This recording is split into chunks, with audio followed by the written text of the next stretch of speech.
So hello, everyone. First, I'd just like to say thank you all for joining our session today. So welcome to Learning from Environmental Peacebuilding, Monitoring, and Evaluation. We'll often abbreviate that as M&E, and this session is part of PeaceCon. So moving on, I just want to introduce everyone to our facilitators today. Starting with myself, my name is Shella Chowdhury. I'm a research associate at the Environmental Law Institute. We're also joined by Dr. Amanda Woomer, Divine Shingirai Chakombera, Dr. Timothy Ellinger, and Jessica Baumgardner-Zozik, who will be giving a few presentations following up on me. So just to walk you through the agenda for today, we're just going to start with a quick introduction and framing of the session and of the topic at hand, and then moving into three more targeted presentations, each of them listed here, followed by a nice long breakout discussion in three separate breakout groups. I'll note that we'll have groups facilitated by each of our three presenters that are tailored to go along with the three presentations listed above. And then we'll reconvene for a full group discussion and have a couple of concluding remarks. We'll also try to find some time for some Q&A between those little transition points as well. So with that, I'd love to just hand it over to Amanda Woomer. Great, thank you, Shella. It's good to see everyone here today. As Shella mentioned, I'm Amanda Woomer. I am one of the co-chairs of the Environmental Peacebuilding Association's Monitoring and Evaluation Interest Group, and I'm really excited about this topic today. I'm going to start, though, by talking about what is environmental peacebuilding. I know this group is probably very familiar with peacebuilding, but when we think about environmental peacebuilding, we're looking at the intersections between peace and conflict, and also the environment.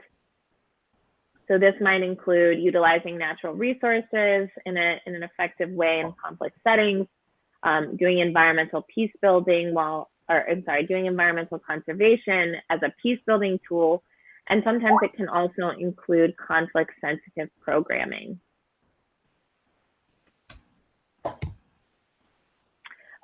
The project that this is stemming from, I'm really excited about, is a collaboration between the Environmental Law Institute and the Environmental Peacebuilding Association, and funded by the U.S. Institutes of Peace. And it has a number of different parts, including a literature review, also looking at the gray literature in this area, interviews with different experts in M&E, monitoring and evaluation, or peacebuilding, or some combination of that and in the environment, consultations with different stakeholders, and peer learning workshops that bring people together to look at concrete issues, challenges, problems, and problem solve together. And all of those things combined are going to result in a number of different outputs for the project. Those include a review article that is based on that literature review, a practitioner's toolkit, which is going to use monitoring, evaluation, accountability, and learning in the project cycle and provide some guidance for practitioners, a policy article that's geared more towards policy change and what's needed in this space to do a good job. And then we'll also be having an online platform that brings people together. We don't see this as a one and done kind of a project where, okay, we've completed this review article, we've completed this practitioner's toolkit, we're done. We're going to have an online platform to continue engaging. And that's part of the community of practice where we'll continue to try and implement these things, workshop together what's working and what's not, and build out this community of practice further. So I'm going to focus a little bit on the toolkit. I think it's most relevant for this space, and it also includes the topic that we're going to discuss today. The toolkit is broken down into design, monitoring, evaluation, and learning. So how we design environmental peacebuilding projects, what kinds of theories of change or other strategy tools we use, our methodology, monitoring, looking at indicators. How can we monitor for unintended consequences? How do we do this in a way that's participatory and ensures that it's used and not just something we go through because we have to? Evaluation, looking at project and program evaluation, but also emergent or new approaches that may help us to get at some of the challenges of environmental peacebuilding. And then, of course, learning. How do we actually use the monitoring and evaluation How do we learn at different scales, within our organizations, as a community of practice? And what does all of this mean for accountability to the various stakeholders that are involved in environmental peace building? Why is this project important? There's a few different reasons, and one big reason is there are specific key challenges for environmental peace building in this space. For example, how do we understand the relationships between conflict, peace, and environmental outcomes in systems that are very complex, very fluid, constantly changing? How do we get to those interactions? Including how do we do this in situations that are often volatile, that the way that we do monitoring and evaluation and the way we ensure accountability can have an impact on that context and is really impacted by it and changes the way we have to do these things. So that's one reason why the project is important. The other is that there's very limited evidence in this space already. So we mentioned when we do a literature review, that includes academic and gray literature, and we found that there isn't a lot of information already. So we want to contribute to that. And then the third reason is that this is the beginning of a long-term collaborative engagement. So it's just the start for us. So now I'm going to move on to our presentations. We're going to focus on learning today, that learning piece of the design and monitoring evaluation. We're going to talk about what is learning. What do we mean when we say that? How is it useful? And how do we incorporate and use our learnings going forward? So with that, I will turn it over to our first presenter.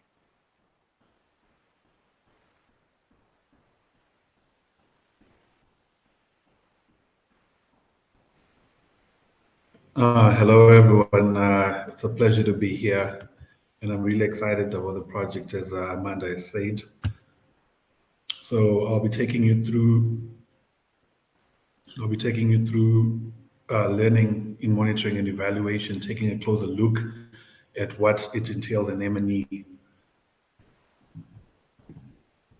evaluation. There's no concise definition because this field is multidisciplinary.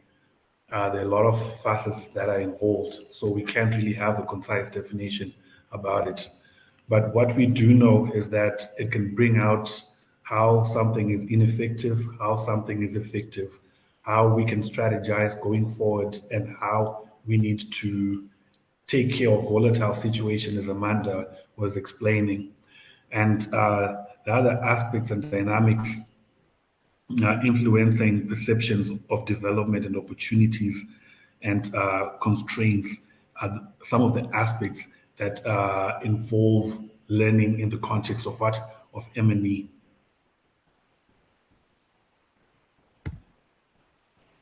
So for the purposes of this discussion, we can just break down the concepts. I know most of you that have tuned in actually know what it means, but I'll just give working definitions for the benefit of the group. So when we talk about monitoring, we're referring to routine monitoring of a project, resource activities and results, and analysis of the information to guide project implementation. I work in the illegal wildlife trafficking arena, and we're handling a number of projects on that front. So when we are doing our work, we constantly see the progress that we are looking at. And then when we are evaluating, we're making periodic assessments. In our case, we look at weekly updates, sending in information, and then from that week, we go on to a monthly, and then from that, we do quarterly, looking at that information that is being sent in. But the most critical part now is the learning aspect, which is the process through which information generated from M&E is reflected upon, and we continuously improve that project. So we gather all the data with, say it's something to do with community participation. We look at the data, are the communities participating the way that we want, and then we improve that project. So what you must know is that learning is an individual affair. because it's something that must be within that person. Like what Amanda said, when developing the toolkit, we do not want to develop something that's just going to gather dust at the shelves. So it must be a culture that must be part of your work, something that you do on a daily. And for that, it will become effective.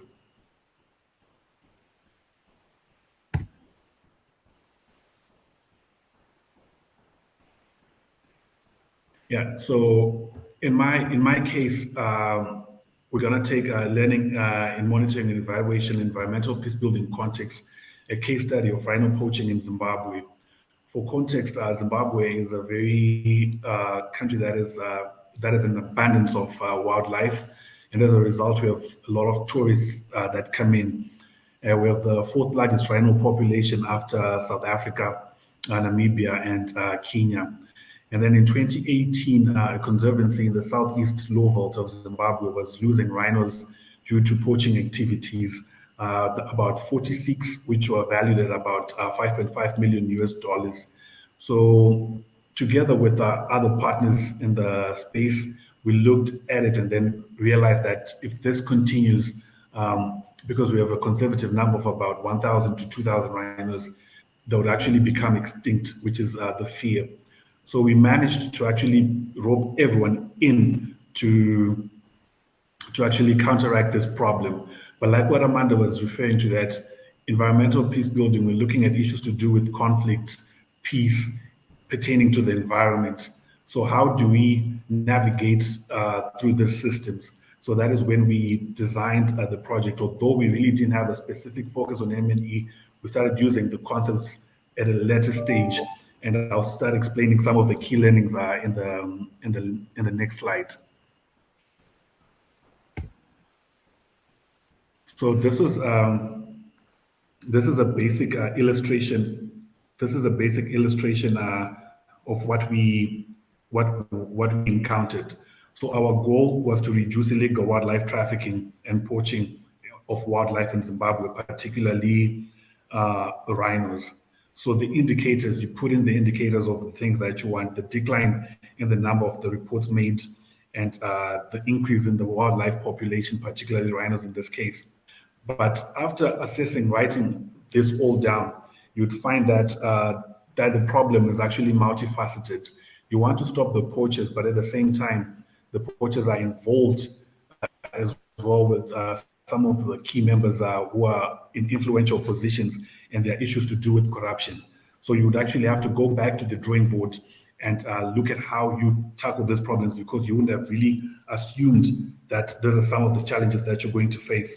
You look at some of the issues like having the community participate in the project as well. Because normally when poachers come in, they would use information gathered from the communities that would be living close to the boundaries of the intensely protected areas. But wanting these people to assist you to protect this wildlife would be in conflict with them, because some of them would have their maybe son or daughter trampled on by an elephant, issues to do with human wildlife conflict. Other people would have their goats and chickens eaten by hyenas or cheetahs during the night. So to have someone be on your side, those are some of the learnings that you'd actually then you then have to think and then re-strategize and have an approach that would actually encompass all these people. And then the output that we were actually looking at was a thriving wildlife population and a community that understands that the wildlife is there for their benefit.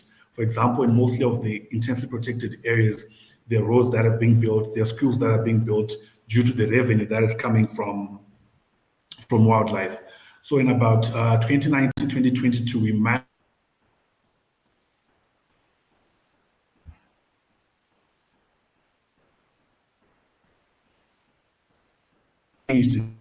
policy saying that people can now start mining in protected areas. So you have achieved one goal, you have eradicated the poaching and everything else, but then government comes on with another policy that is actually that is counterproductive to the work that you've been doing. So it gives us it then goes back to the question that the learning process M&E is not really static.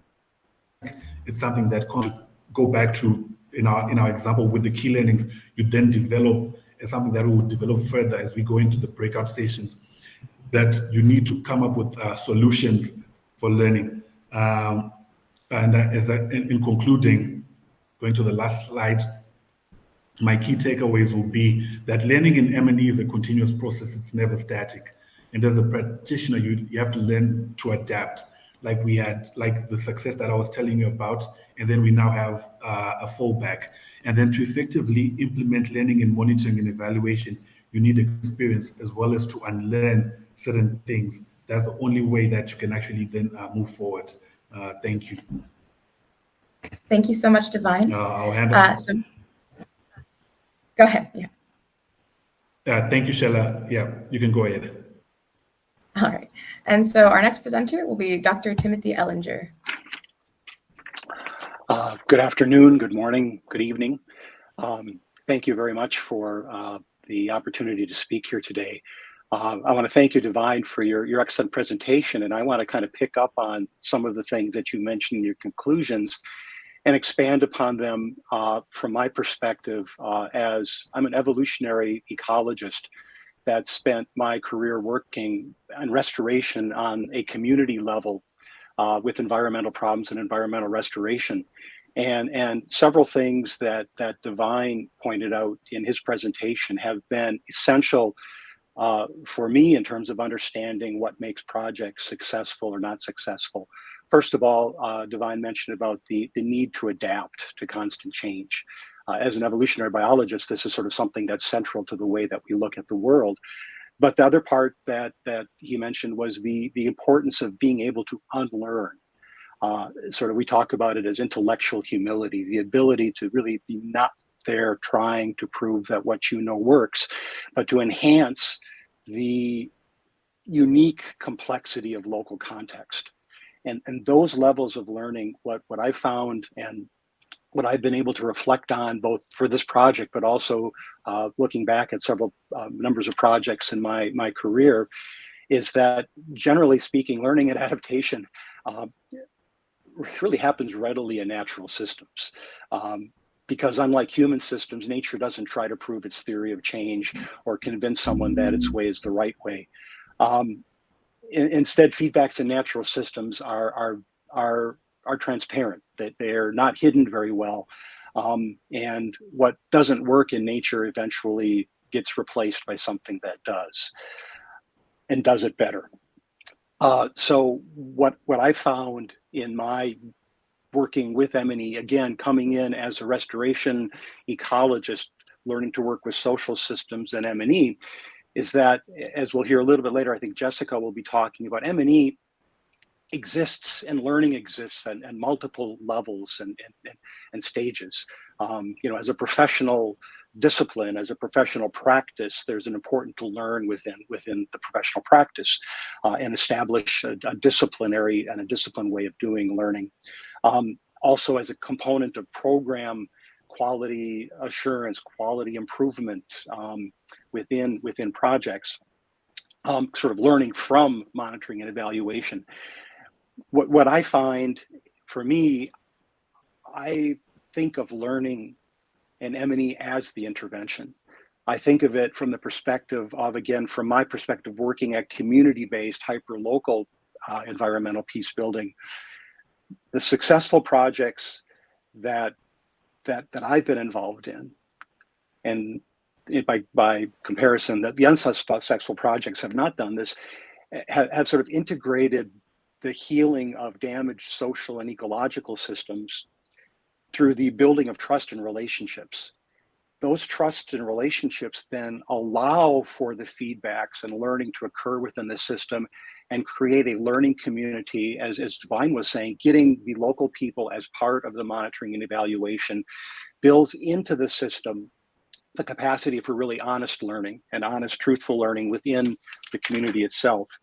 And in reflection on my work, and then looking at the work of others as well, how well the project sort of included the complexity of M&E, and to what extent the community owned the M&E and made use of the monitoring and evaluation, assisted the projects in being successful over a long period of time, the project would be completed, but to what extent did the project continue to be successful going on? And I've been fortunate to have a number of projects that have been long-term projects in the Balkans and in Romania, here in Wisconsin, several now that we've started in parts of Africa with partners there. And through this process, one of the things that I found came up with, and thank you for switching the slide to this, is there's a need for a framework upon which we can kind of look for ways that the M&E is able to sort of happen, and where learning can happen within the system. This framework by Dressa et al. That came out in 2019 really did a nice job of breaking down environmental peace building by looking at sort of flows and phases through the process. Sort of where are the cycles? Where can the adaptation occur? Where can the learning occur? And what I like about Dressa's approach here is that she and her partners have put it into sort of really understandable blocks. There are sort of stages of building blocks for initial conditions that include both hard and soft data. There are building blocks of mechanisms that include both hard and soft data. And there are building blocks of outcomes that include both hard and soft data. These provide the opportunity to interconnect the social and the ecological components of the project through the phases of from the bottom, sort of, or from the top, technical phase, of a phase, a restorative phase, and a sustainable phase. So from an evolutionary perspective, and if you can go to the next slide, what I've done is sort of taken the Dressa framework, and if you could just sort of advance through the Sheila, is reframed it as sort of cycles of learning that go through the system, starting with sort of this technical phase of just, do you convene people together, work upon mutual interests, get coordinated action, and through that increased communication, the social and political feedbacks can then, next frame, if it's not advancing, yeah, there we go. Those social, economical, and political feedbacks, again, working with the local partners, can understand then when the opportunity occurs through learning for the next phase, which can build on those relationships to actually identify shared values, get the dialogue and negotiation as ready to really get at the formation of the shared identities that really, in many cases, have been the ultimate driver of, or the disruption of those drivers that sort of produced some of the environmental problems to begin with. And then lastly, again, in the third phase of the Dressa model, getting to what would be the sustainable phase. And in that sustainable phase, you then are actually getting to the place where the community itself can kind of own the process of sustainable development, but continue to be aware of the feedbacks back and forth through them. So what I'd like to do then is, in the breakout sessions, sort of talk through where does learning occur in this kind of system, and how do we identify it and bring it into our monitoring and evaluation programs. Thank you. Thank you so much, Tim. Just to check in, are you all still seeing my screen? Had a little technical difficulty there. I've lost it. All right, well, let me just bring that back up, and then we'll hand it over to our next presenter. Okay. Thank you. I thought I was just kind of getting the hook for going too long, so I feel no, better. No. Technical difficulties, which are so common in this day and age. All right.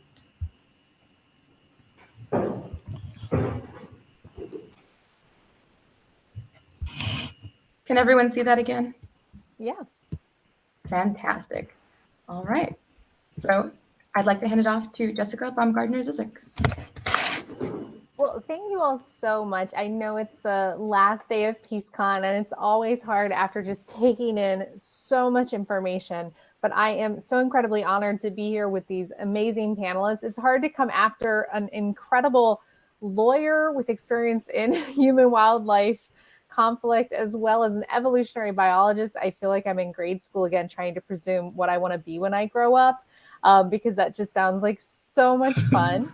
But as a researcher and not in the environmental peace building field, I'm going to talk to you a little bit about, from an M&E specialist point of view, what does it mean when we talk about learning in practice? How do we actually do this? So I'm going to give a couple of examples, and I'm going to go through examples in the breakout room and also try and get some data from all of you, because one of our key objectives from this session, as Amanda so beautifully set up, is trying to understand how we can make sure that what we're offering through this toolkit and through this product is accessible, is usable, is actionable, and presents data in a way that you can improve your own program. So we're really excited about that, and definitely looking to leverage the knowledge and expertise from all of you. And of course, avoid the dreaded stampede out of the room when we head into breakouts. But I know from talking with Tim and talking to Divine that they have some great ideas in store to keep us motivated. So if we go to the first slide, it looks like we are having a little problem. Shayla, would it be easier if I maybe just shared mine? Yeah, maybe we can try that. Apologies. I don't know why it's flipping out on us, but no if you're all right to do that. Yeah, let me pull mine up here really quickly. I probably should have just had it open, right? That's okay. You guys will hold with me 1 second. Okay, let me share.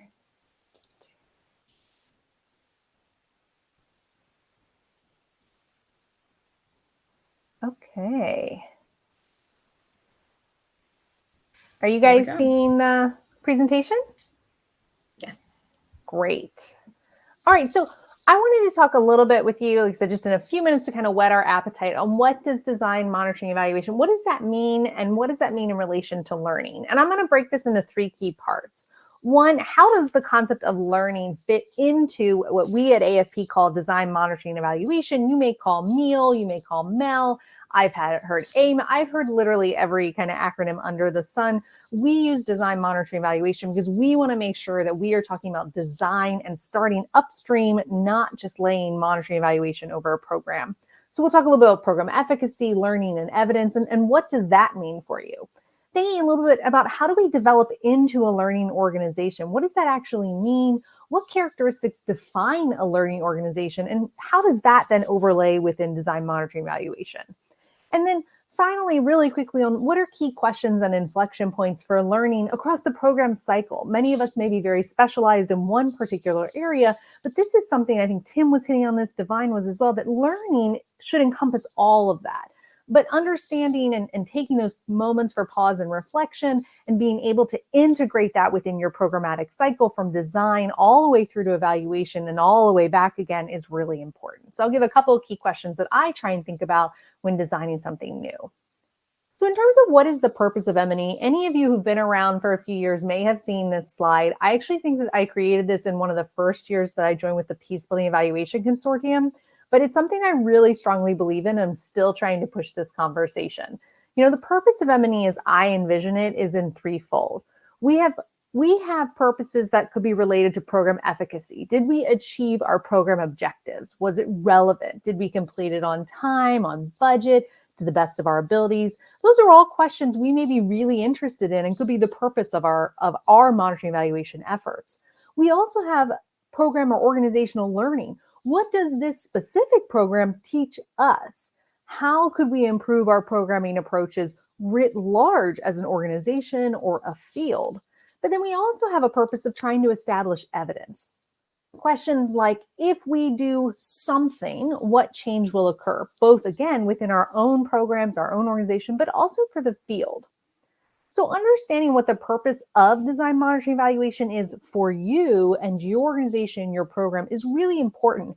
It doesn't mean that we can't do a bit of all of this, but oftentimes, just like if we're trying to multitask in life, we probably are going to do everything pretty poorly.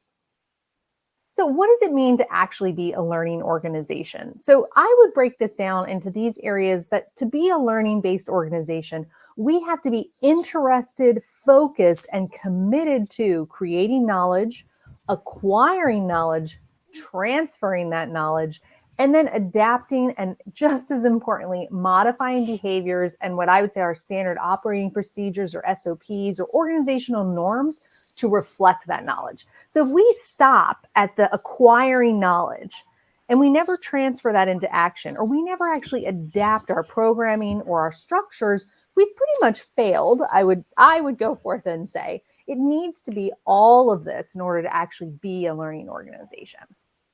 So what does it actually mean? What are some agreed upon characteristics of a learning organization? And I know that this sounds silly, but I'll tell you that the intentional application of learning into an organizational frameworks, into your systematic processes is actually much more difficult than we anticipate. Humans naturally learn, from as a child, your mother telling you not to touch the stove because it's hot, and maybe you still had to touch it just to test that knowledge yourself. You integrated that knowledge into your behavior right away, and I doubt you ever intentionally touched the stove again. But when it comes to programming, it's very easy because of the siloed nature of our work, because of how large our organizations may be, because of other restrictions like time and resources, that we learn something, but we don't have the capacity, means, or interest in actually changing our organization and our processes to not do that again. So in terms of some characteristics that are agreed upon that make a learning organization, one is that we have systematic problem solving. We really embrace trying to figure things out. And that aligns with the second characteristic of experimentation. We want to try new things. We're not just going to do everything that we've done in the past. We want to consistently be taking risks, exploring, asking new questions. We also want to, of course, learn from our past experiences. What have we done that has influenced what we need to do moving forward? And just as importantly, not only from our own work, but how do we learn from others? So how do we invest time and resources in understanding what others in our field, our sector, our organization, even other sectors have learned so that we can apply that to our work? And then going back again to this transferring knowledge, how do we take everything that we've learned, everything that's come from the problem solving, the experimentation, our own work, others' work, how do we transmit that outwards and inward to make sure that it's actually integrated and we adapt to respond to it? But what does all that mean with design monitoring evaluation? Or maybe you like MERL or MERLA or MEL, where learning is overtly in the title. Coming from a research background, learning, and I think Tim said this best, what we do in every step we take is inherently learning. If you're not learning, I reiterate again, you're probably failing. But inherently, how this overlays in what I would think of within the design monitoring evaluation project cycle is that so much of this that you're seeing here is actually in the design phase. When we're problem solving, when we're experimenting, when we're learning from past experience, when we're learning from others, that's the biggest part of this circle. And that's because we really need to invest in that upfront, early investment into learning so that we are actually taking the time, the resources, the collaboration with others who may know better in the setting that we're working in to really do the best we can to design before we implement the program. During implementation, that's where we're really going to be working on monitoring evaluation. And then when we enter into that transferring knowledge, that's really where we're getting stronger to that learning phase again. But this really overlaps all of it.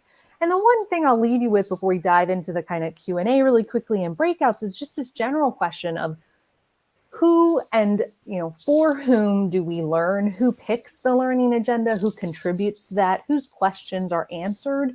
All of those deal with power dynamics, questions of how we have participatory design, monitoring, evaluation, how we integrate the needs and definitions of the communities in which we work with. These are critical questions that are not meant to be pushed aside by saying we're learning, and we should never be learning at the expense of others, but really critically thinking and taking those times, just like within these learnings component, to stop and reflect. So in conclusion, learning happens everywhere, from the beginning of the project to the end and then back again. It's very cyclical. Tim was saying that. Thinking through in design, what have we learned previously? What have others learned? It could be something as simple about the approach, the target group, the context. I think a big question that we don't like to ask ourselves, but is really important is, are we designing based upon context needs or based upon our organizational desires, our donors' desires, the field's desires, really thinking through why we're designing something and where that comes from. Monitoring is really focused on how the situation is changing. Do we need to reset our targets? Are they still reasonable? Do they still hold? Are our programming activities are they actually meeting the needs on the ground, or are those needs changing and maybe we need to adapt? And then an evaluation, of course, have we met our objectives? What does evidence from this program mean for our future work? What does it mean for the field? These are just a couple key questions that I would encourage you to think about as you're considering learning across. But then greatly, like I said, this is all reflective of, it can't just rest within all of us who are design monitoring evaluation individuals. This is an organizational approach, and we need to make sure to integrate both capacity as well as literacy of these topics across our organization if we want to adapt and affect change. So I'll stop there. Let's see, there we go. And I'll hand back to Shayla. Thank you. Thank you so much, Jessica. And thank you all for your great presentations. So looking at the time, I think we do probably want to transition over into our breakout groups, but I encourage everyone to ask questions of your facilitators. And of course, we'll be coming back together for some time at the end for discussion then as well. So with that, I'm going to open up the breakout rooms for you all. Everyone in the audience is able to choose to enter a breakout room based on one of the 3 presentations given by Tim, Jessica, and Divine. Please choose whichever one you'd like, and a few minutes after everyone's settled, I'll be removing the option to move between rooms, so make sure you are where you want to be. And with that, let's see if we can get these open.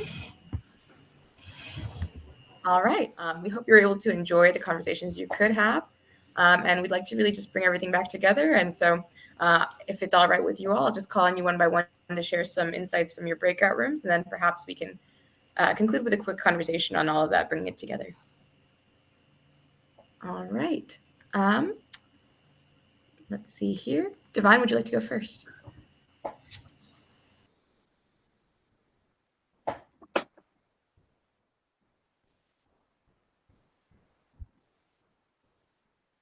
Oh, I worry we may have lost him. In that case, Tim, would you like to go first? And hopefully Divine will pop back in. Oh, here's Divine. Divine, are you able to unmute? Again, There we Tim? go. You're good to go, Divine. Do you want to share some insights from your breakout room? Tim, I didn't get you. I was just waiting for you to speak if you wanted to talk about your breakout room, Divine. Oh, sorry, I didn't get that. I'm really sorry. So in our breakout session, another dynamic was actually added in, the interreligious religion coming in, and it's actually something that I really didn't include in my presentation, but it's something that really plays a factor. And we then spoke more about how the learning that we did, like the government coming in with a new policy and how we managed to solve. So I actually asked the participants in the breakout how they would solve the problem, and they kind of came up with some really good answers, talking about how to analyze the conflict. After analyzing the conflict, and then you program on how you move forward, which is actually more or less what we did. Taking each stakeholder and then making them realize that this is the angle that we need to pursue and why. And after having dealt with all stakeholders, get them all into the room and then carry forward the issue that we want, the intersection that is where the peace would lie. And then we actually had a very interesting case. One of the participants joining in from Colombia, where ex-combatants and guerrillas are actually taking up much land. And she was asking for indicators on how they can measure the success of the projects that they're implementing. And I directed it to the 3 pillars of environmental peace building, which is security, the livelihoods, and the economy, and then the politics and social relations, that she has to start by building a foundation. And then after she has that foundation, start weaving together the 3 things, but not having the whole thing, not having the theory of change all at once, but it takes the things actually takes time. So that was basically the long and short of our breakout room. Thank you so much, Divine. Tim, would you like to go next? Yeah, we had a couple questions that kind of came up that we kind of worked our way through. And Amanda, you were in there too. If anything pops up to your mind, please feel free. I was engaged in the conversation and didn't actually take any notes. But the 3 things that I recall as being really important. One is as I emphasized the importance of community learning. How do you actually engage with the community? How do you develop the relationship in a community to sort of get it started as to where learning can begin to happen? And I shared, some of my experiences in Wisconsin and Romania. And then the second question was around connecting learning with so much of what happens with trauma and trauma, historical trauma within communities, and sort of building learning communities across the different professions. When you have, and I think this was mentioned in one of the talks earlier, where you're going to have evaluators and peace builders, environmental people, but you're also going to have health professionals, you're going to have educators, a lot of those different silos and sectors, and how do we sort of develop sort of cross learning, and that'll be hopefully one of the outcomes that emerges from environmental peace builders getting sort of a discipline and a learning system together, start being able to share with a common language of some sort, to be able to, as one of my student talks about, is we needed a decoder ring so that we can decode the learnings from the different sectors. Because I have some connections with behavioral health initiatives in East Africa that could very easily connect with some of the peace building work. And then the third theme that came up, that was brought up, was the real challenge of dealing with funders, and the barrier of accountability through linear cause and effect, and needing to show attribution as opposed to contribution, and changing and shifting that mental model. And what came back to me was some of the beautiful work that was talked about yesterday morning during the presentation on narrative, and the need for really using some of that neuroscience and the social science that was talked about with the two presenters to tell the story. Let's say, how does learning and how does monitoring and evaluation contribute to building resilience and building the capacity of our systems for themselves to build sustainable peace? Once our intervention is gone, how can monitoring and evaluation be part of the peace building process as an intervention in and of itself?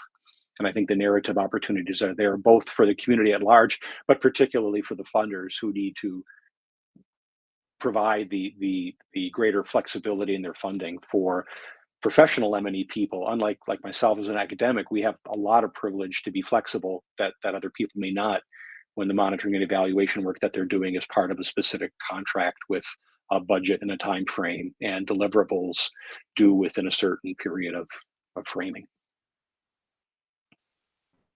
Yeah, thank you so much for that, Tim. And certainly, especially with your note on funders, I think that throughout our research and our project and hearing from other practitioners, that is a keynote that comes up over and over again. And so, yeah, and if I can just mention, I've mentioned this to the group before, but one of the organizations that I work with that's actually been dealing with this as well is the environment, or One Health, and the network for the evaluation of One Health initiatives, because they've been trying to do their learning and evaluation as a way to show funders that One Health initiatives to prevent zoonotic diseases like COVID, Ebola, funding those kind of projects contribute to human health as well. So there's other sectors that are trying to deal with this challenge of learning and evaluation. Fantastic. Thank you so much for that insight, Tim. Yeah, especially if I may jump in, Tim, the One Health aspect is very, very, very crucial. Yeah. And looking at Ebola, what happened in the DR Congo. So the phenomenon is gathering steam here in Africa. We have quite a number of universities where people that graduate with a vet science major then do a master's in One Health, and it's now trickling down into the community as well. Like, we have arthritis, which comes from eating meat. So people are now becoming aware that if you do this, it actually has an impact, that, we really have to live in harmony with nature, because what happens has an effect on us as well. It's fascinating. Thank you, Ryan. And all right, I'll give it over to Jessica. Well, I will try also and bring Carl live on screen to be able to give a little bit of a readout if I can so rudely bring him up. We'll see if he accepts. But I will say, when I joined, one of the things they were talking about was both when are the opportune moments to create organizational change towards greater learning, and really leveraging moments of transition that could involve higher level leadership or other types of transitions that open the space for greater adaptability and a chance to affect change. So that was one thing we came up. Oh, great. Carl, I wanted, if maybe you could share out some things that you guys were discussing before I joined. Sure.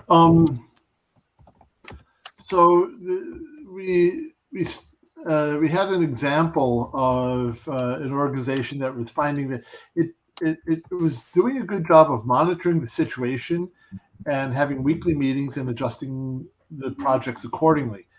What it was having trouble doing was that it went through this cycle again and again and again for each project. There was no institutional learning.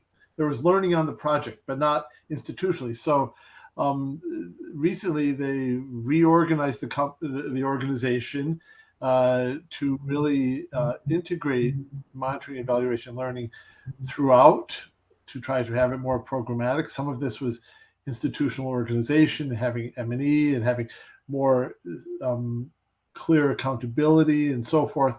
And then the other part is so how do you then institutionalize this and share the knowledge between regions? And they're talking about brown bag lunches and white papers. They're talking about this is still, they're just going through this right now. And they were very interested in hearing, how do other organizations do this? And the other thing that I thought was interesting about this is, well, why did this happen? There's this sense that we keep repeating the same issues, and it turned out to be a change in institutional leadership.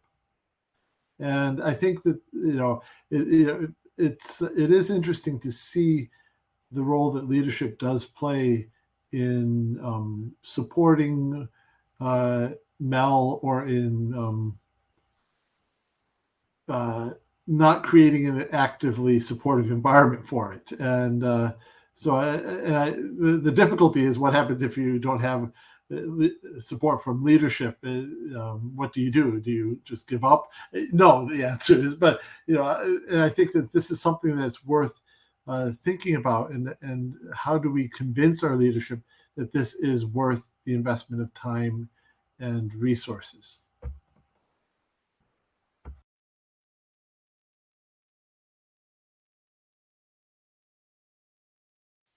I realize I was muted. Thank you so much for those comments, Carla. Jessica, is there anything further you'd like to add? No? All right. Oh, you're muted as well, Jessica. Just my apologies to everyone. You guys were very courageous, and thank you for stepping in on it, but definitely seemed a very exciting conversation. Fantastic. And with that, I'd like to give it to Amanda for our final and concluding remarks. Sure.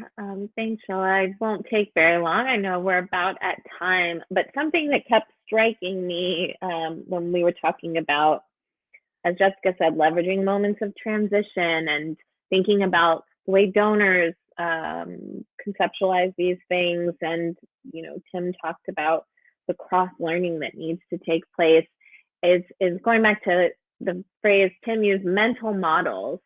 And changing the way that we think about things as they relate to learning, not thinking about learning as standalone, but as part of these other processes involving different kinds of fields and stakeholders. And Jessica mentioned that in her presentation about which scale is learning taking place at, and how do we incorporate learnings from other fields. And I think for me, that's one of the big messages that's coming out, is how can we change these mental models from the systems perspective of thinking about all these different ways that learning happens and that learning is used. And I'm excited for everyone who participated, so that we can all continue this conversation over time, as this project was intended to do. So thank you all so much for your participation and for your perspective. And please do get in touch and stay in touch with us on this project if you're interested in engaging more. Thank you all so much. And as Amanda said, we welcome you to be engaged further as we develop our toolkit, our policy article, and our review article. You can look up myself, Amanda, or Carl. Just Googling our names will bring up our contact information, and we'll look forward to hearing from you. Enjoy the rest of PeaceCon, everyone. Bye, everyone. Thank you.